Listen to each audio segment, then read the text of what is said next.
Assalamualaikum warahmatullahi wabarakatuh. Kami dari kelompok 8 ingin mempresentasikan hasil dari kelompok kami, yaitu dengan judul Konsep Media Pembelajaran Menurut Hadis Nabi, dengan saya sendiri sebagai pemateri pertama atas nama Putri Kamri dan pemateri kedua atas nama Lina Ade Kantari. Pokok pembahasan yang akan kami bahas pada kesempatan kali ini yaitu tentang konsep media pembelajaran menurut hadis Nabi. Baiklah, saya akan menjelaskan materi yang pertama. Hadis adalah sumber ajaran Islam kedua setelah Al-Quran yang telah disepakati oleh hampir seluruh umat Islam sebagai salah satu undang-undang yang wajib untuk ditaati. Untuk itu, hadis memiliki sarana fungsionalis untuk menggali lebih dalam tentang konsep pendidikan.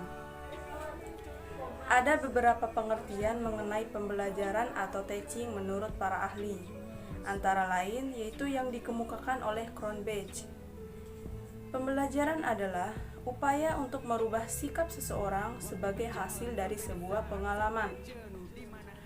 Sedangkan menurut Gauge, pembelajaran itu adalah perubahan penampilan seseorang sebagai hasil dari praktik yang dilakukan oleh subjek atau guru ke objek atau murid, membutuhkan metode atau teknis operasional tertentu agar proses yang dilakukan mendapatkan hasil yang maksimal dan sesuai dengan tujuan pendidikan.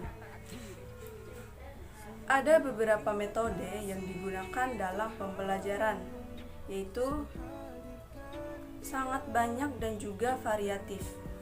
Berikut diantaranya. Yang pertama adalah metode konvensional atau ceramah. Yang kedua adalah metode diskusi. Yang ketiga adalah metode demonstrasi.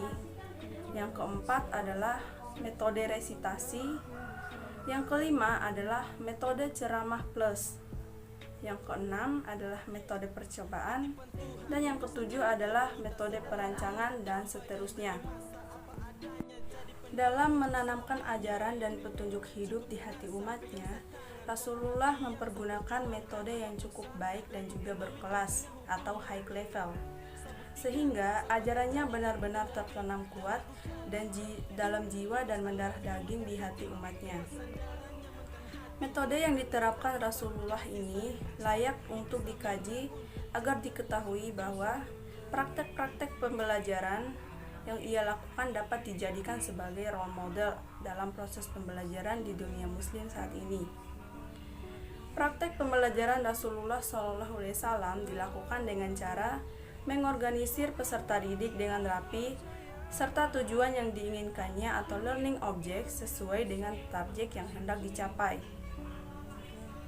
Hal ini ia lakukan bukan hanya sekedar untuk memperoleh pemahaman peserta didik atas materi yang ia dapatkan, atau hanya sekedar untuk mengetahui seberapa dalam hafalan dari peserta didik.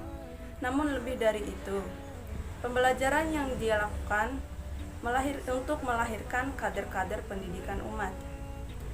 Rasulullah SAW menyadari bahwa apa yang ia ajarkan tidak hanya terbatas untuk satu generasi, tetapi juga untuk generasi yang telah berlalu, generasi sekarang, dan generasi yang akan datang. Itulah sebabnya hasil pembelajaran yang ia lakukan bisa menembus relung hati para muridnya, sehingga mampu menjadikan generasi yang pada masanya itu menjadi generasi yang Qur'ani. Murid-muridnya mampu memahami Al-Quran melalui perilaku Rasul, serta melalui praktek kehidupan dan bahasa verbal Rasul atau hadis. Hadis Nabi yaitu sebagai dasar atau sumber hukum Islam kedua setelah Al-Quran menjadikan peranannya sangat urgen. Pemahaman terhadap Al-Quran tidak lepas dari peranan hadis itu sendiri. Kedudukan hadis sebagai penjelas atau Al-Quran atau nubayyin Al-Quran menjadi menarik untuk dikaji, karena penyebaran hadis dilakukan sesuai dengan pembelajaran Rasulullah kepada para sahabat atau muridnya. Sekian materi dari saya. Materi selanjutnya akan dijelaskan oleh Lina Ade Kantari. Bismillahirrahmanirrahim. Nama saya Lina Adekantari, NIM 2110022. Baiklah, di sini saya sebagai pemateri kedua, saya akan menjelaskan tentang media pembelajaran Nabi Shallallahu Alaihi Wasallam. Di sini ada 5 media pembelajaran Nabi Shallallahu Alaihi Wasallam. Yang pertama yaitu dengan cara membentuk lingkaran. Yang kedua, mengarahkan jari tangannya ke lisan. Yang ketiga yaitu menggempalkan tangan. Yang keempat isyarat tangan, dan yang kelima isyarat dada. Dasar-dasar pendidikan yang dilakukan oleh Rasulullah Shallallahu Alaihi Wasallam dalam setiap aktivitas manusia sebagai instrumen ilmu pengetahuan, budaya, dan sebagai agen perubahan sosial. Pendidikan merupakan salah satu landasan fundamental.